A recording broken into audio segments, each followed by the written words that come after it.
Welcome, David, to episode 25 of No Art, No Life. 25? 25 episodes. That's fantastic. I think so. Congratulations. Congratulations. You want a little water? Thank you, David. Let Okay. them see you. Let them see you as human. You know. As human? Okay. That you can sip water. I can. Thank you.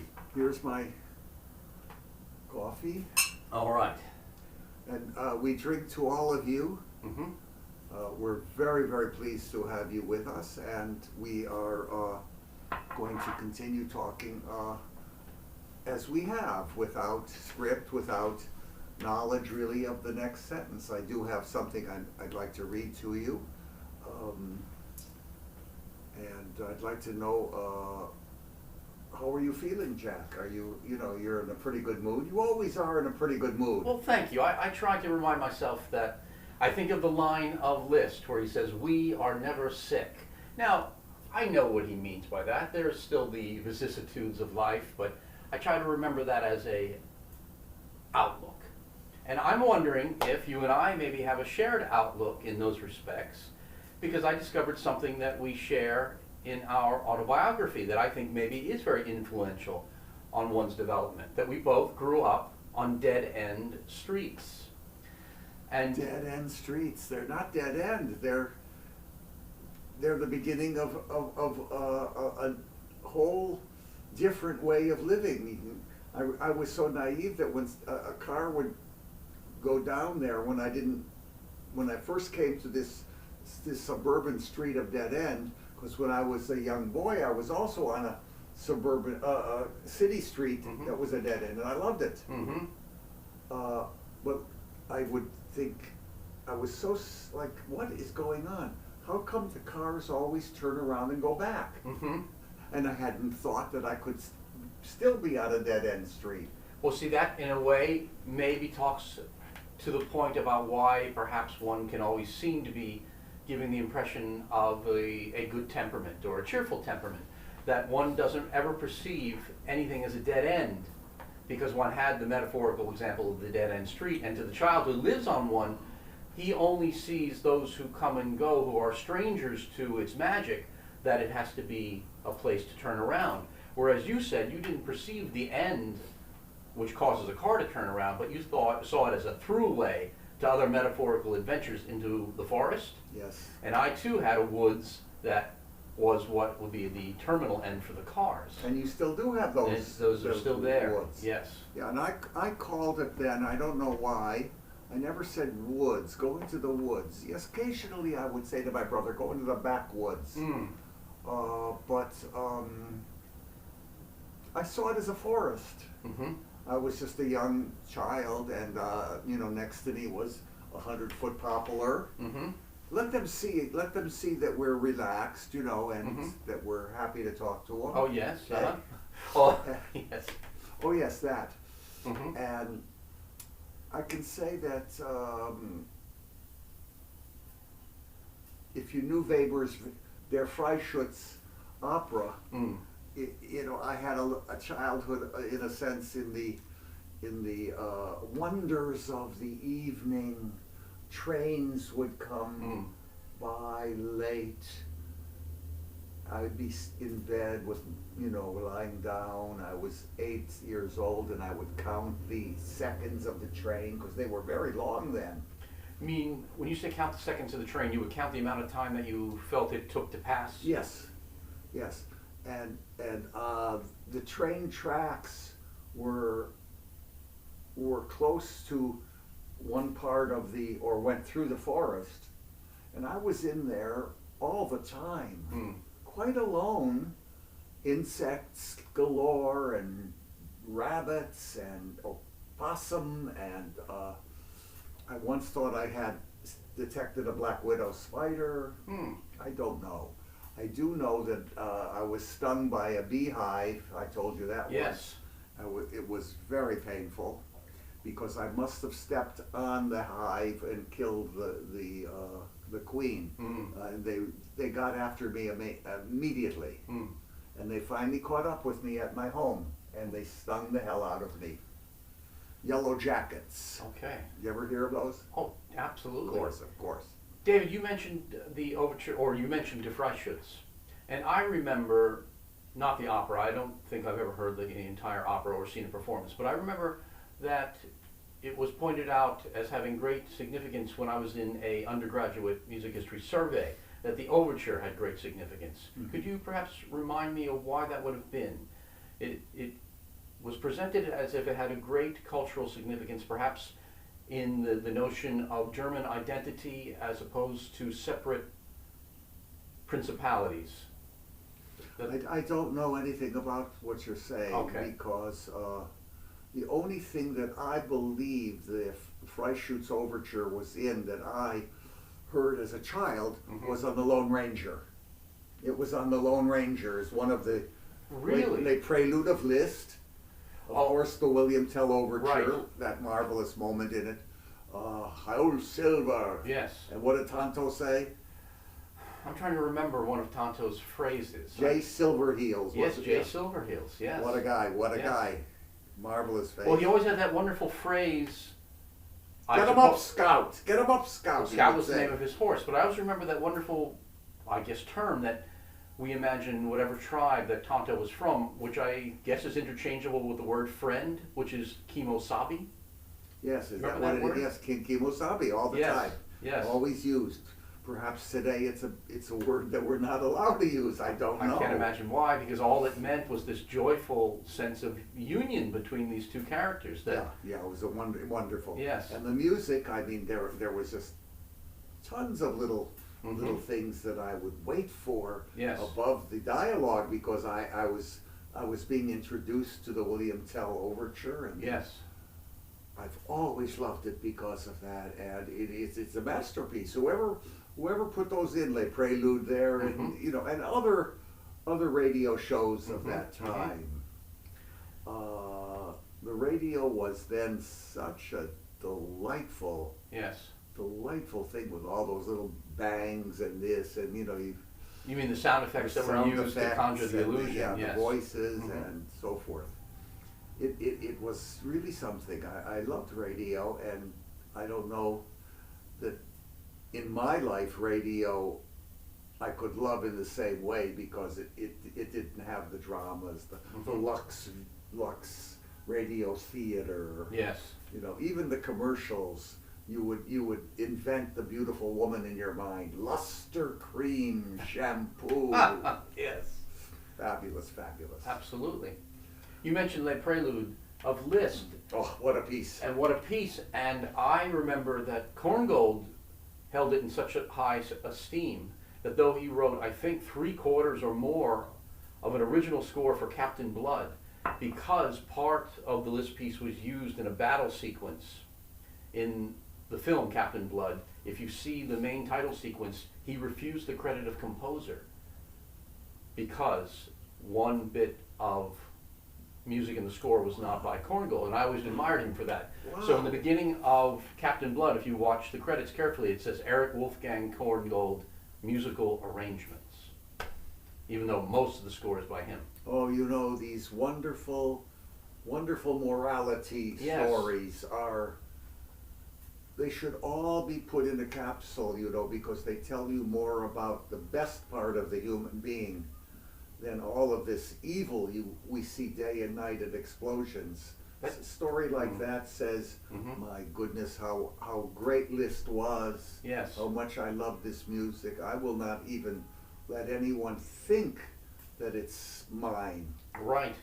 That formed the great body of our conversation for the most part today before we began here with the camera, about moments of subtle, disinterested displays of power, with the true use of the word disinterested that we were talking about today, Yeah. which I'm afraid has now become recklessly confounded with the word indifference. If you hear someone say the word disinterested, they interchange it with that. But wow, the word disinterest was a grand word that had rarefied meaning that we can hardly Yes. invoke.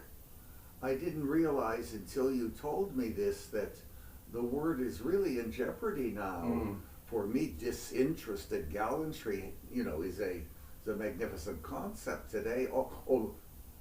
You said, that means people are disinterested or there's indifference. Well, that's the confounded use of it now. Whereas, again, the corn gold is an instance where I would think, well, there's a very public display of absolute, sincere, disinterested action. Soon as you said that, the last moments of Les Préludes comes in. Mm. Well, Mhm. you know, it's amazing, in our many talks we have talked about Liszt a great deal, Yes. because he not only important in our life, he's important in the history of biography, because I always talk about him as the greatest life ever lived. Yes. And every day I learn something new about him, or a new piece that, Mhm. because he was so prolific.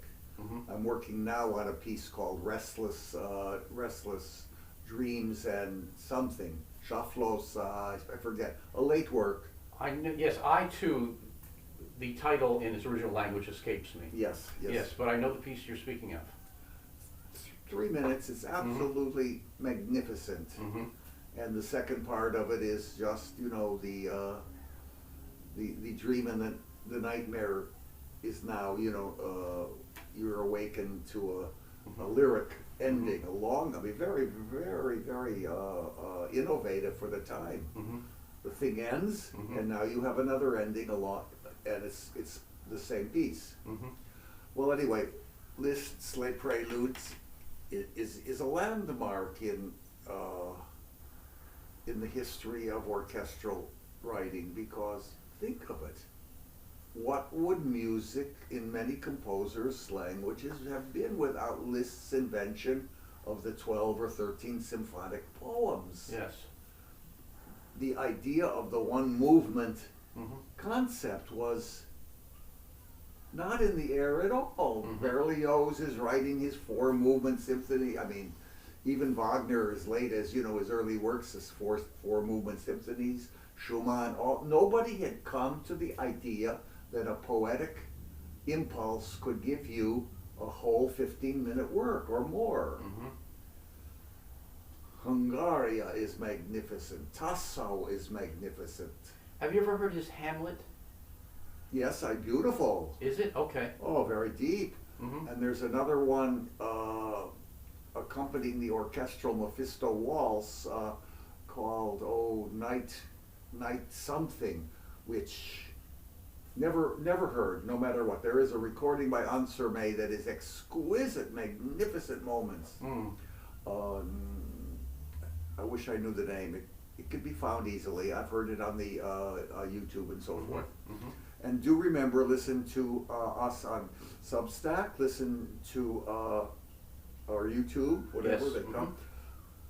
Please tell your friends about this, because it's one of the only things on the media that really is an unrehearsed, wonderful conversation with a friend Mm-hmm. who knows tremendous amounts of information that's been synthesized, not just data. That's a new big word, isn't it, data? Yes. David, speaking of Liszt, we in the past, in some of our conversations here, have talked about the Alan Walker biography of Liszt. Yes. But in your great reading of the Liszt literature and the biography, if someone was coming into it for their reading and did not go to the Walker first, what are some other remarkable books that brought you to Liszt in the quiet hours of your reading? Well, the 1911 100th anniversary book by James Huneker, you know, I just idolized the man. Mm-hmm. And I first saw that book in Madame Courtoyer, my piano teacher's thing, which we talked about last week. Yes. She had the Chopin biography, and there was the Liszt biography of by Huneker. Mm-hmm. And I just yearned for that book. I had no way of asking my teacher, could I borrow it? Yes. She was beyond such a, Right. favor, or Yes. I was a boy of early teens and she was 85 or something. Yes. 100 feet high, Mm-hmm. 100 pounds. Yes. Fantastic woman. And I was scared of her. Mhm. I practiced everything she wanted, even if I didn't want to play it. Oh my God, she was Mhm. Francis Bolton Courtoyer. So there it was, and I would wait for the next student to end, and I would come into the room with my flairful jacket, whatever it would be at that time at age 14. It was a white leather jacket. Okay. It was a fabulous jacket. And there it is. I can't ask her. And I would never find that book anywhere. It would have been out of print. Out of print was a serious matter then. You couldn't find it. Right. So all of a sudden, one day, maybe 15 years after she died, I'm on Euclid Avenue, a famous avenue in Cleveland, Ohio, and there was a bookstore by the name of Publix. Beautiful, wonderful bookstore. Don't know if it's there anymore. What bookstore is around? And I go in and look in the music section. No, it's the biography by Honecker of Liszt. 100th anniversary. It was the same year that the great Busoni played in Berlin the 7 historical recitals of Franz Liszt. All of his, important works, and my own teacher at the Cleveland Institute, Arthur Lesser, had heard those in Berlin in 1911. And I said, "You heard these Liszt recitals by Busoni?" And he said, "Unforgettable, shocking," telling you really that it was a pianist of, as they said, of such shock value. It was so monumental, transcendental. And the shock value wouldn't be in terms of edges. Oh, and no. He meant things. shocking in the tremendous conception. In the conception. Everything, the Don Juan Fantasy, the Transcendental, 7 huge recitals in Berlin, 2.5 hour long recitals. Well, here I am in Publix, 15 years, let's say, after, probably on a visit to Cleveland, and I go in and there it is. But what I don't know is, as I open the page, is that it's from Francis Courtoyer's mother to her, and It's the same copy. the same copy that I saw as a boy, same copy. I just cannot still believe. Well, that's an incredible kind of story. Yeah. That reminds me, to a degree, I've mentioned this to you before, where objects passed hand to hand in a mythic kind of way. I think the movie with Jimmy Stewart, Winchester 73, has that notion of a lever-action rifle passing from hand to hand until finally the resolution of bad guy and good guy is resolved, perhaps with this gun, if I remember properly. But that fascinates me. That book was absolutely waiting to pass into the right hands, and yet it was blocked to you not only by what, like a glass case? Yes. And also your own trepidations of asking. So somehow by showing patience, you made the request and was handed to you anyway. It was definitely my book. It really was. 100 years later, 40 years later, 1,000 years later, I didn't want to ask her for that favor, even if I were not frightened of her to ask, because I don't like rejection. Even then, I don't want to say, "Oh, I'm sorry, I can't, give you that." But no, I also knew that I would have to give it back. Yes. Now I had it in my hand. It's extraordinary. With her own handwriting too. And surely you still have it. Oh yes. Yes. Now, David, how do we explain to people who may be coming into Honecker? He obviously is not a man of the present who would footnote and give every end note, and we might even wonder how he assembled his materials. But I too have been in the thrall of Honecker. It's something, we'll have to fall back on that word, synthesis. What the value is the great objective that comes through his subjective way of presenting a topic. Would you speak to that? Yes, everything was subjective through the synthesis of an unbelievable sensibility for all of the fine arts. He was the critic of all of them. He's the first to understand the great show at the Armory, writes about it, in 1910 or 11 when the first Picassos showed up here with other modern works. He's the first to write about Pierre Lunaire of Schoenberg. It stays today as a classic reminder of a man who says, you know, I don't know if this is really great music, and it may bother me, but I think there's something very important here. And this is before this is while Schoenberg is leaving the art of music and hyperchromaticism to go into painting for a while, and then the army grabs him World War I, and he still hasn't composed until about 1924 after the army. His Studenberg is in the Austrian army as well. Think of the waste of time that these poor great men had to be there. Fortunately, they weren't killed, and the 12-tone method is not devised and perfected by Schoenberg until 1924 with the suite for piano. So there's nothing. There's really absolutely nothing from about 1912, 13. Then the war takes him. Then he still doesn't know what to do. He's given up painting now, and you know, he was teaching and so forth, and he was trying to survive. And fortunately, he got a job at the Prussian Academy of Fine Arts in Berlin, and he was along with Einstein in 1933. That they didn't say leave. They made sure that they were gone. They already had known every possible. Schoenberg was Jewish, but he had converted during the Viennese days, and now he converted back to Judaism. Wasn't practicing Jew, but he wanted to symbolically, you know, show that he had that historical continuity. These are interesting things, I think, and I don't know if our audience thinks that. A few of them will, and it's the few of them that counts to us, because they will tell other people that they know that we are on. Are we on the air? Well, we're on the internet, which I suppose passes yeah. through the ether of the air at certain times in the wireless sense. The ether. We're living in terribly interesting times, which scare the hell out of me. Understood. Yeah. Yeah. So this week, did you practice the piano?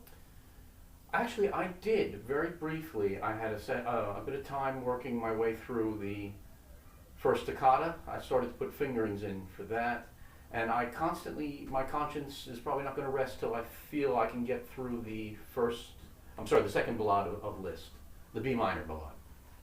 What a piece that is. What a piece, yes. 16-minute major work.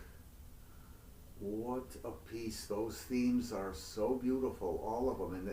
And the way it opens, oh my God, well, you asked me about a Liszt book.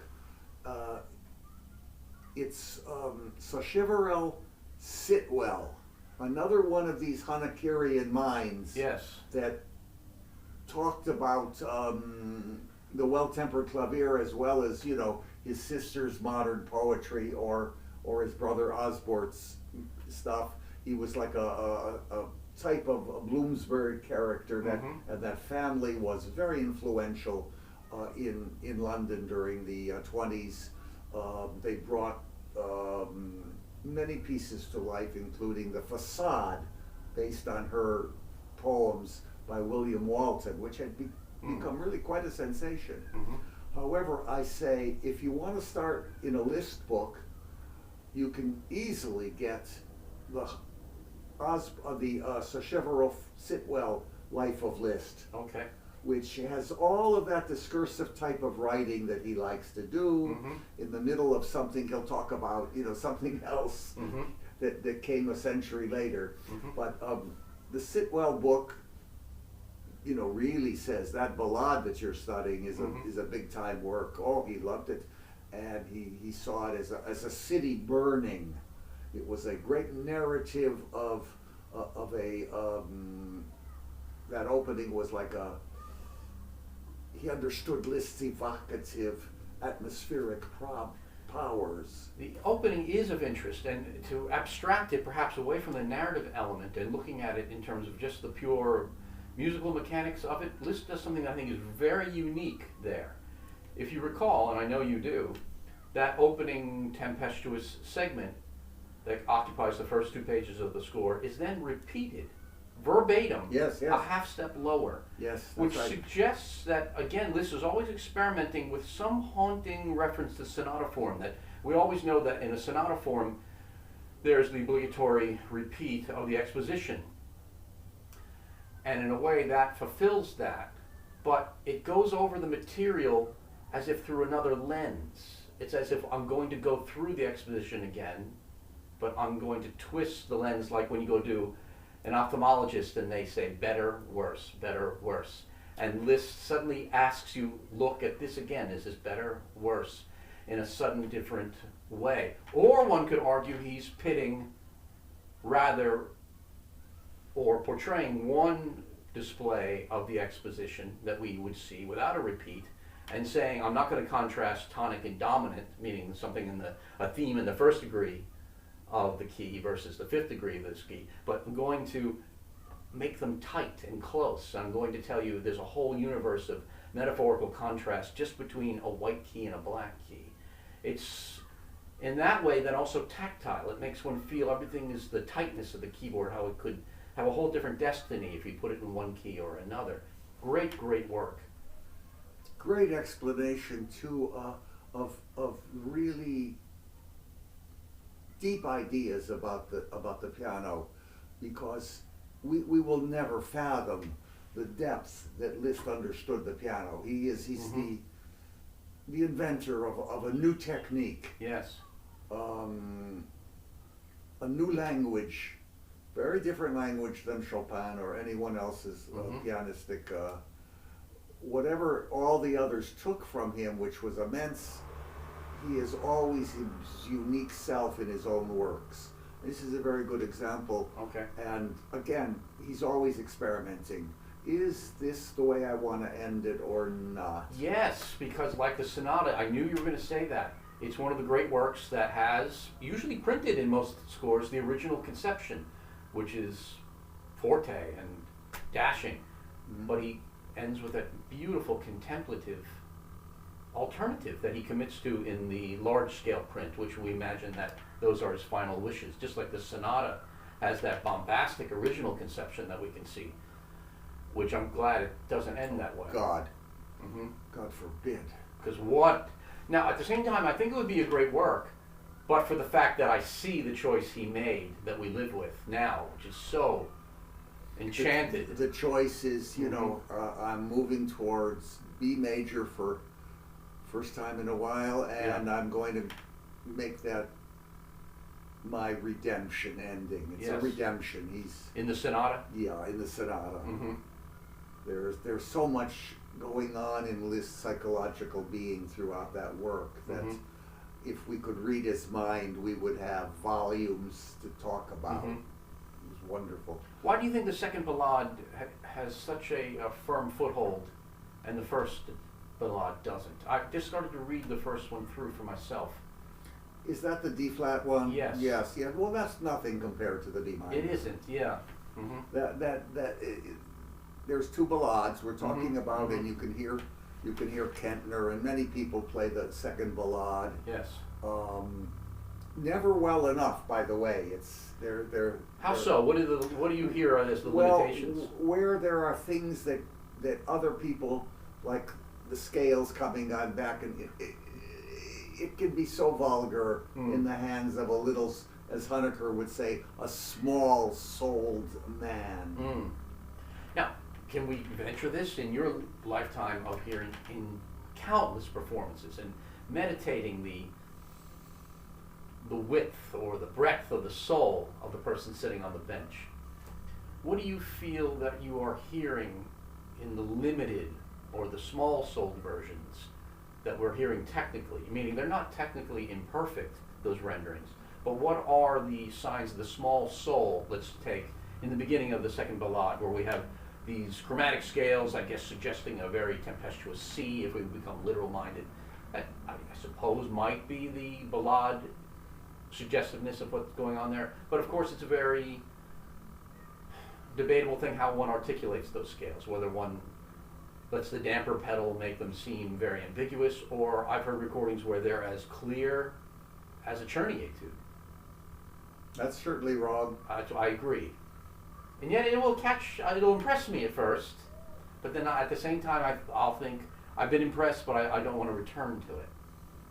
That happens to me many times in performances, especially dry ones, which I'm like very likeable to in the beginning, and then no, well, it's just too dry. It's just not the way it should be. No, this is a great entrance into an epic city of torture and torment, and he's going to live out in this great ballade, romance of such high quality with both of those great melodies. So the B minor ballade, and I tell you, he took a lot to write it in B minor, because there's no doubt that everyone will play the B minor sonata and not play the B minor ballade because it's B minor. Yes. I don't know why I have that feeling, but I have a feeling that this piece has been neglected because it's in B minor, which is, of course, Liszt always knew exactly what key he wanted. Yes. Just showing you that half step down intro. But the idea of the B minor sonata and the B minor ballade, let's say a teacher said, what would you like to study?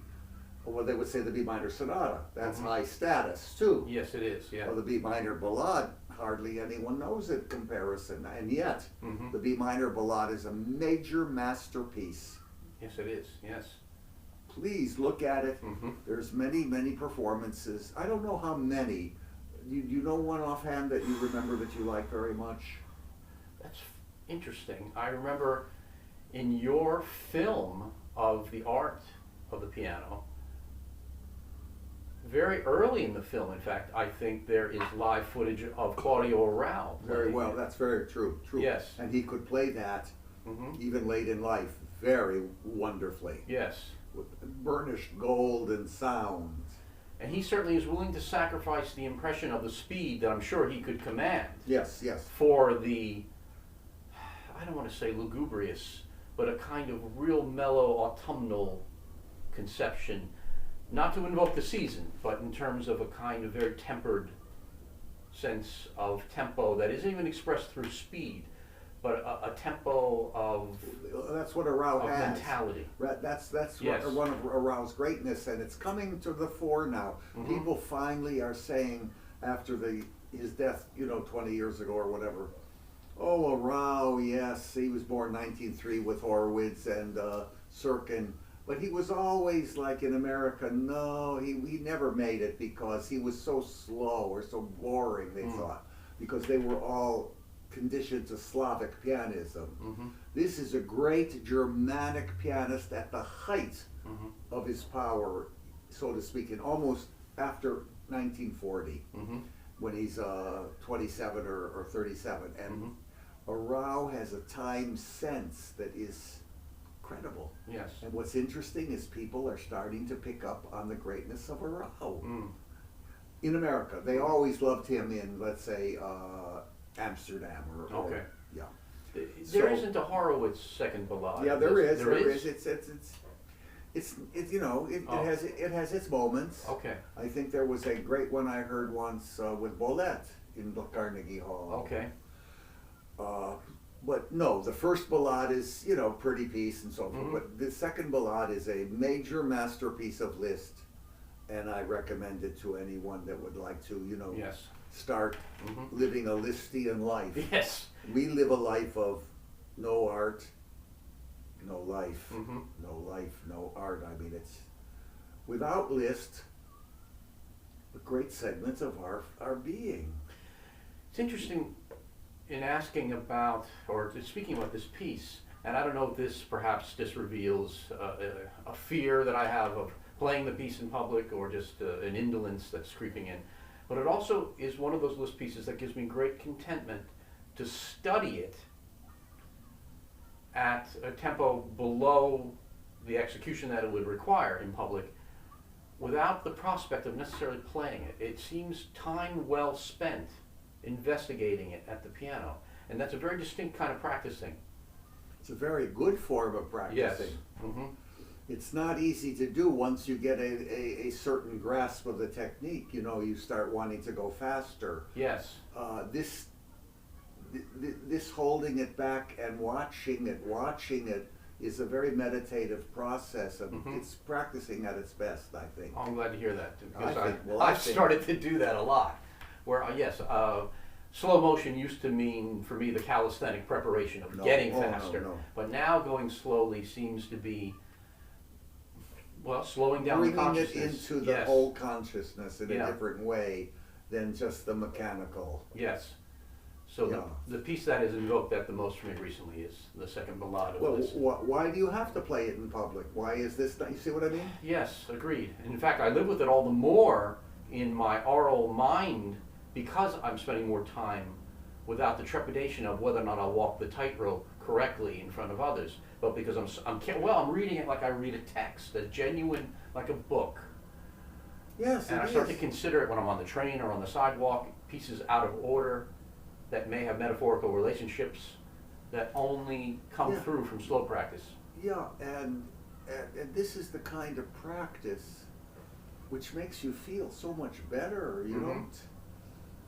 You don't come away saying, "Oh, gee, I just wasted my time with 1,000 repetitions of something." Yes. You actually have this work seeping into your system, like a memorization of a great poem. Yes.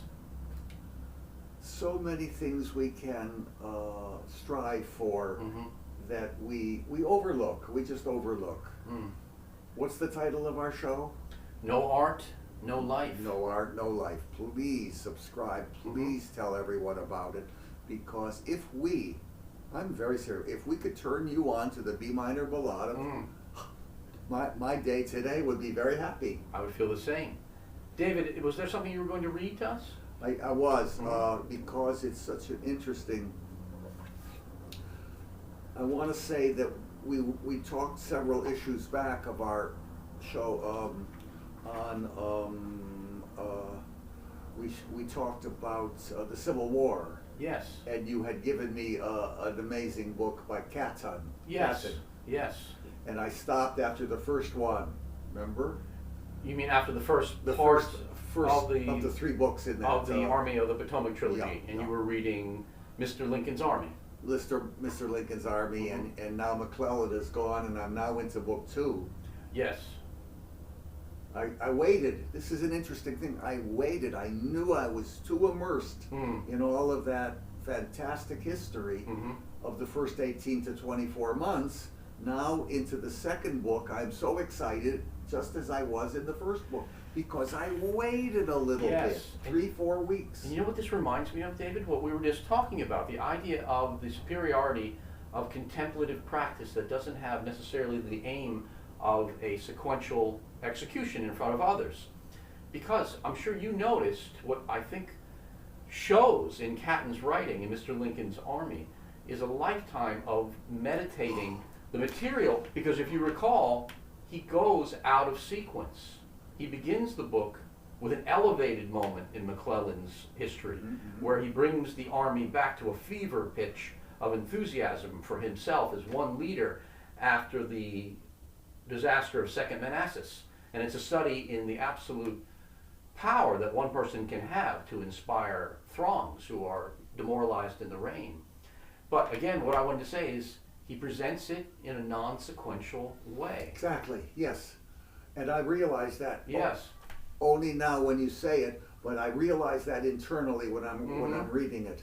And now you have a different war indeed. Yes, because And he's changed the tone. yes, he guides us. No longer is this the possible romance of the young boy going off to the war. Now he tells you about the bounty people and the corruption and everything else.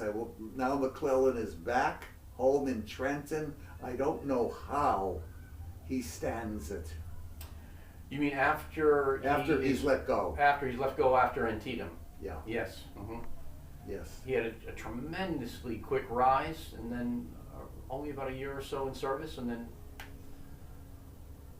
that's. And they were crazy about this little man on the big horse, he called him, you know. And so Catton, in a way, like Liszt, directs us to structural things that are presented usually from the historian's point of view in a certain order. But as art moves along, with great meditation, the ability to put salient things in an order that will draw us to their quality sometimes requires us not to see them in the order that they occur on the calendar. And that's why I think there's something very musical about Catton. And by that I don't mean the mere notion of superficial poetic invocation, but the idea of the mechanics of poetry, where we have to guide someone. What is the phrase that Rachmaninoff used in terms of either interpretation or even composition, that we have to drive, that every piece has to have a point? Every piece has to have a point, and if he missed that point, yes, he was disconsolate. Right, and I feel Catton is a person that, to a degree, without interfering with our consciousness, drives us to the points. Yeah, and I'm so glad that I took time off. I didn't think I was going to, because it was so, moving and easily to follow. You know, you got to read carefully, very carefully, and there's so many, brigades and generals and on and on.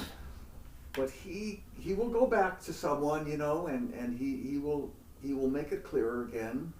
He almost knows when you're going to forget something.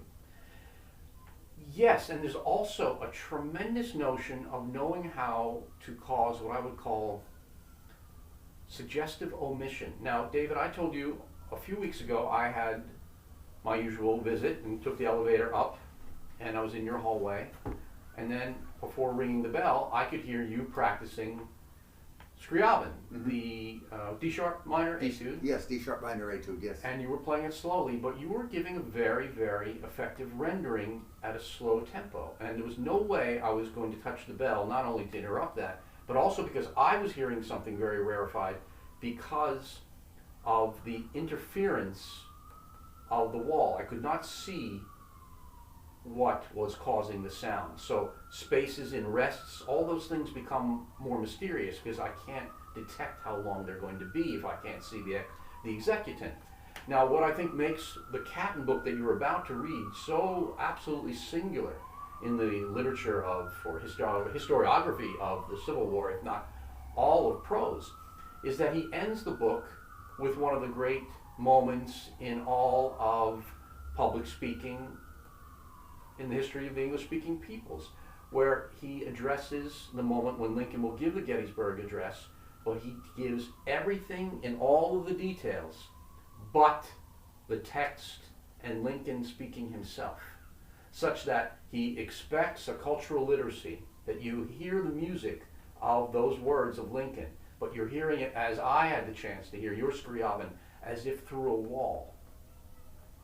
Marvelous, marvelous. It's one of the great finishes of a prose book. It's the second book? It's called Glory Road. Glory Road, yes. And it finishes with the Gettysburg campaign. Let's tell everyone again about this extraordinary trilogy. Yes, Bruce Catton, wonderful Civil War historian. He was a newspaper man, and yet I believe as a boy, he, as a fanatic collector, he loved to collect. By the time he was a boy, they were already gathering dust, regimental histories, so that he was able to create a synthesis that's no mere academic historian's book. Oh no, this is a masterpiece. It's a masterpiece. Yeah. I mean, you don't say this to just any book, a masterpiece. No. This book is an integration of the Civil War as if it is now being literally fought for you. Yes. So that in the end of the book, his expectation, which is the tragedy of now, because I don't know how many children or people are walking down the sidewalk who would know immediately when they would hear the phrase, shall not perish from the earth, that, well, they would have to say immediately, you would hope, oh, that's Mr. Lincoln. But he creates a passage where the expectation, as if you are obliged to know a ground base so thoroughly that when he invokes realizations on top of it, the filigree of old soldiers looking into the distance, of different things that are happening around the Gettysburg battlefield as the speech is about to be given. But as I say again, everything but the absolute pertinent information.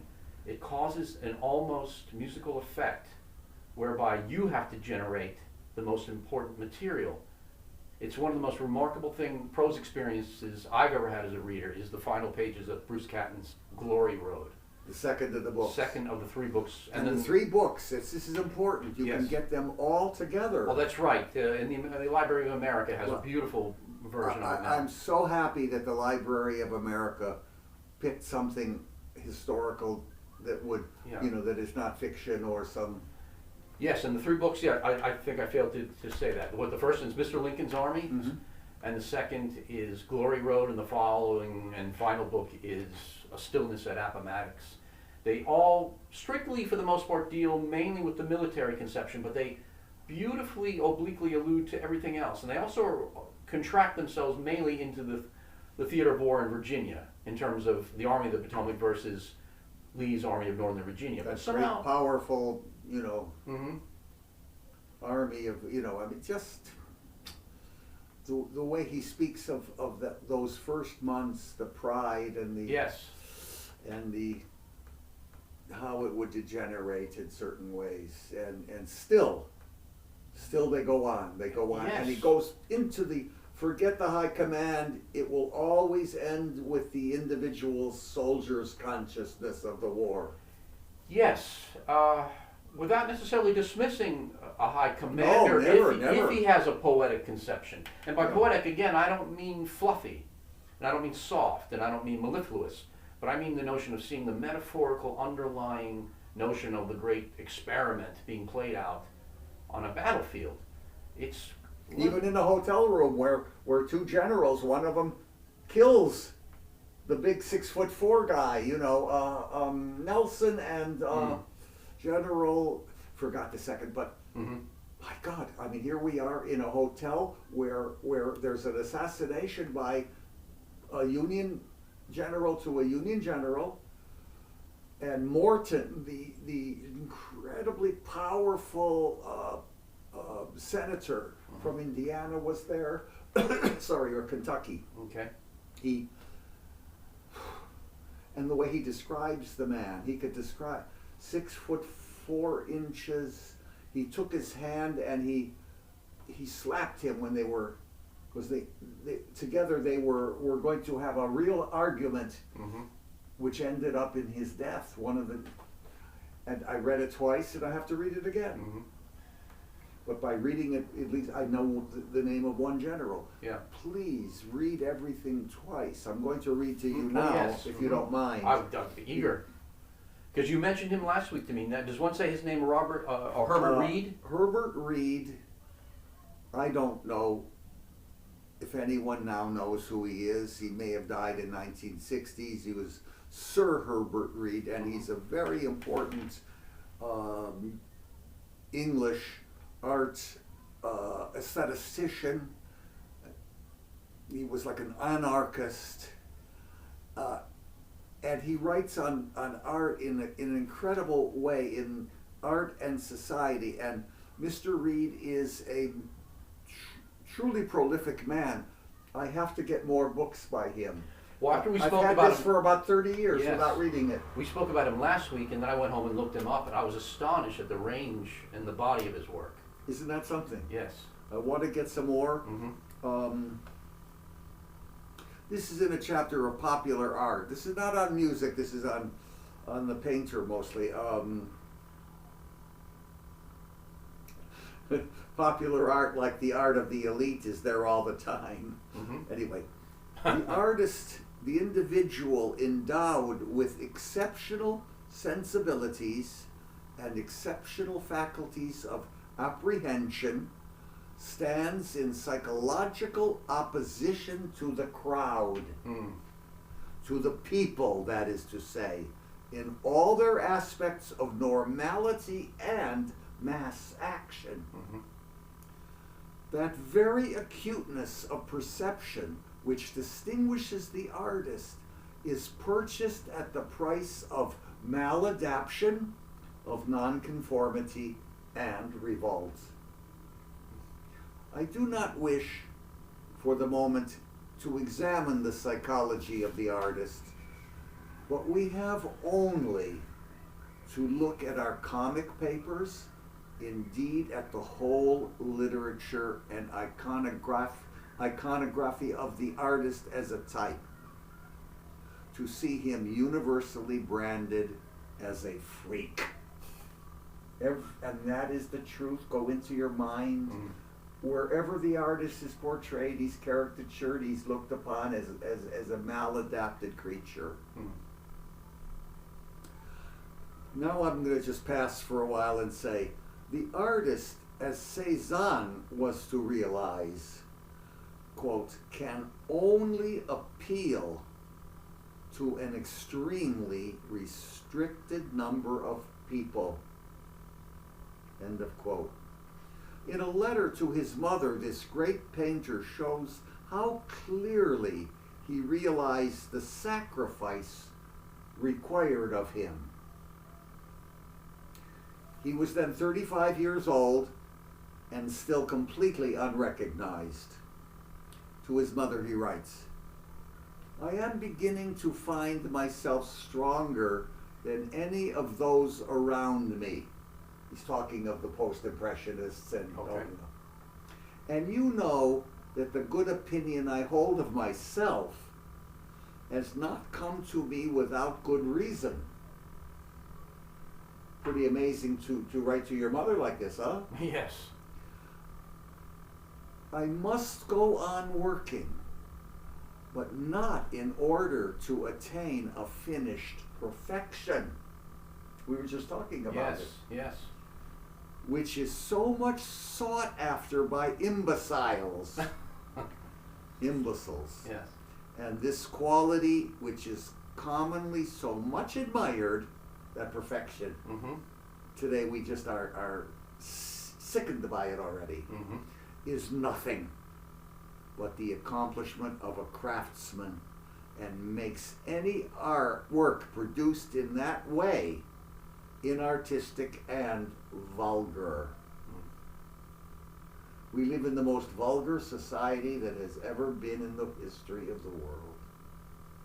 That's not him. That's I must not try, Cézanne goes on, to finish anything except for the pleasure of making it truer and wiser. End of quote. And again, late in his life, Cézanne indicates the essential quality which the artist must possess to save him from vulgarity. Popularity, he means as well. You know, you don't want to get famous from one painting. Look at what it did to Whistler. It is only the initial force, he writes, of temperament that can carry one to the goal one is seeking. End of quote.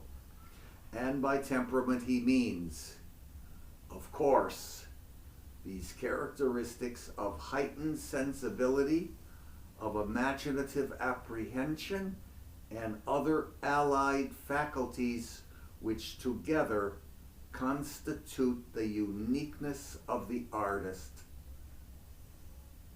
Extraordinary. It is.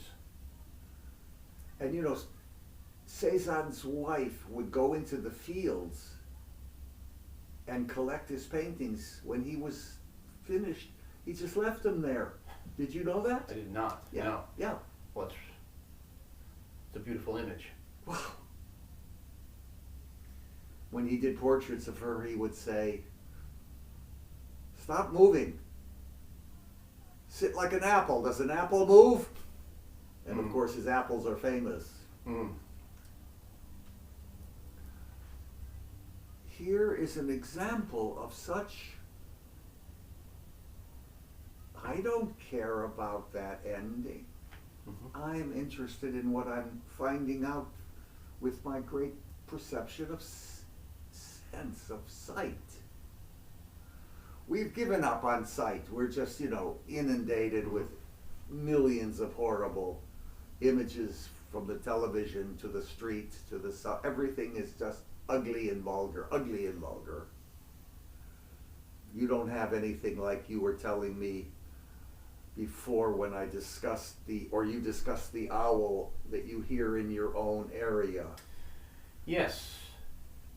What I think is so remarkable about the owls is connected to me again with the experience of hearing through the wall.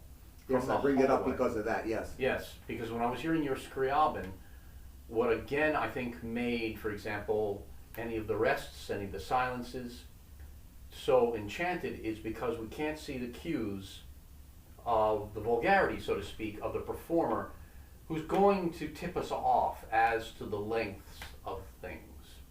So with the wall, the enchanted thing is what we start to hear because we can't see. And we, in a sense, hear a lot of things only because we see them. And the owls, I think, is what I started to think about after being in the hallway with your Scriabin, because to me, I think the analogy was, though in no way when I go to hear the owls at night in the forest there, because it's black, is there any kind of analogy that I'm going to make in terms of a rainbow, in terms of light. But of course, we all know that when a rainbow presents itself, no matter where one stands, one can't really gain ground. And what the magic thing about the owl is in the woods that I find for me, as it was for the Scriabin, as I moved up and down the hallway, the enchantment didn't matter where I stood. And the enchantment doesn't matter with the owl, because like the rainbow, no matter where I would move through the woods, I can't find the base of the arch that will reveal to me where the owl is. And perhaps that indifference of, did you say Cézanne leaving his paintings behind? It's as if perhaps there's some enchantment that has to be related to the idea that we can't ever locate things in an ultimate position. And also the terms of the unfinished.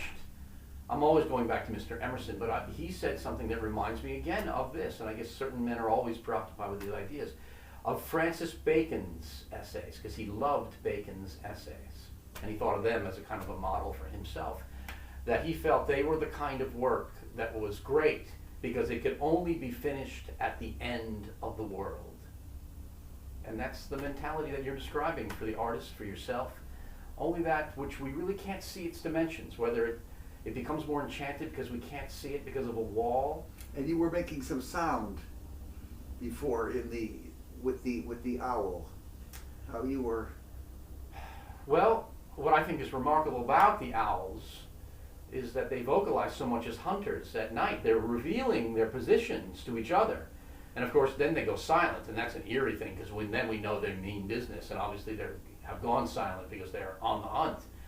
But the sounds that they make, though you would think it would allow me to trace myself to the base of the tree in which they reside, like the rainbow again, I can never find the base of that tree.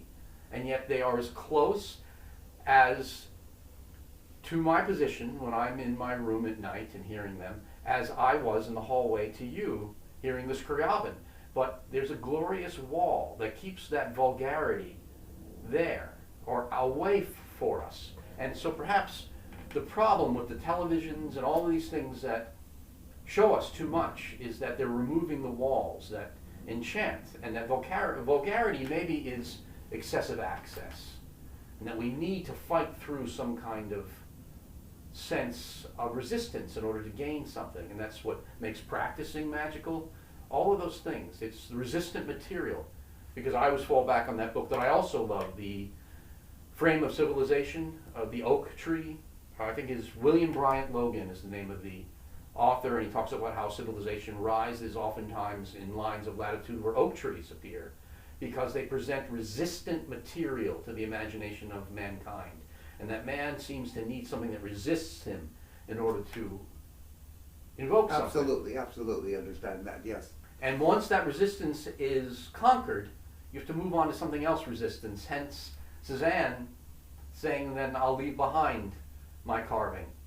Yes, and the only pleasure of even finishing just is to make it truer or wiser. Yes. Of course, Picasso says, no, there is no finished painting. Right. Yeah.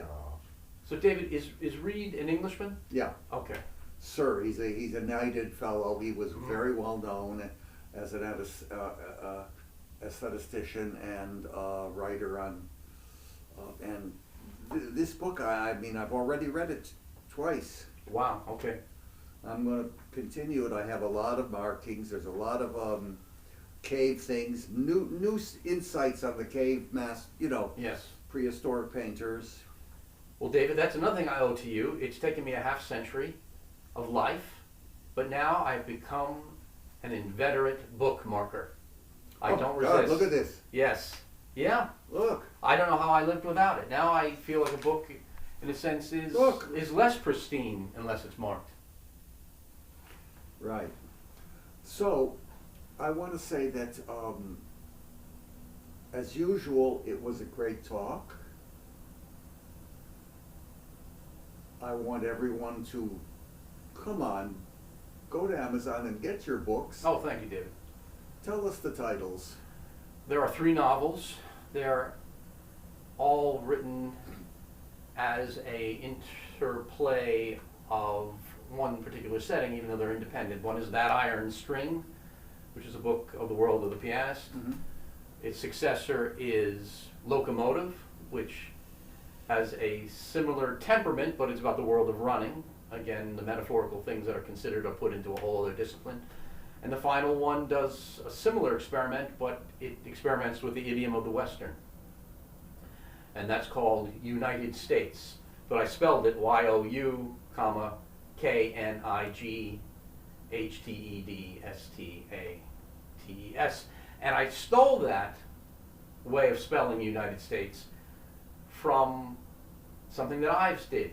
On one of his manuscripts, you can see that he wrote in his own hand at the bottom, and it enchanted me when I first saw it, written in and to these United States, and he spelled it that way. And then the essay books that I wrote, Bone Over Ivory, From the Windows of Diligence, and Acoustic Shadows. You've been working hard. Well, yes, It would thank be you. really nice to have a few people read these. Thank you. I'm always charmed when someone says to me, "Oh, you had the accent and dialogue of Horowitz so correct in your book Evenings with Horowitz," which seems to be a book so many people like. The Art of the Piano. It just came my way recently by the first man that ever wanted that book was an editor at Oxford by the name of James Rames. And I lost touch with him 100 years ago, and all of a sudden I have an email from him Oh, last week, and it's such a fine email, so excellent. And he had taken the book because he left Oxford for Ticknor and Fields, and he said how I regretted not being able to be the publisher of that book, for I see. James Rames, and he's about 87 or 8. And this is for Evenings with Horowitz. No, this is The Art of the Piano. Oh, I'm sorry, The Art of the Piano, yes. And so that was his desire for that book. Coming from my radio shows, I guess, he said, "I'm still listening with delight to the great piano literature." So we're going to say goodbye. Yes. Good night, good morning, whenever you are hearing us. Okay. All of us, please, all of you, be very well, and keep listening to us. There may be a nugget in our madness that you will like. I think so. I think so. Okay. Thanks. Thank you, David. It's an honor. Great seeing you always. Great seeing you, David. Okay. Till next time.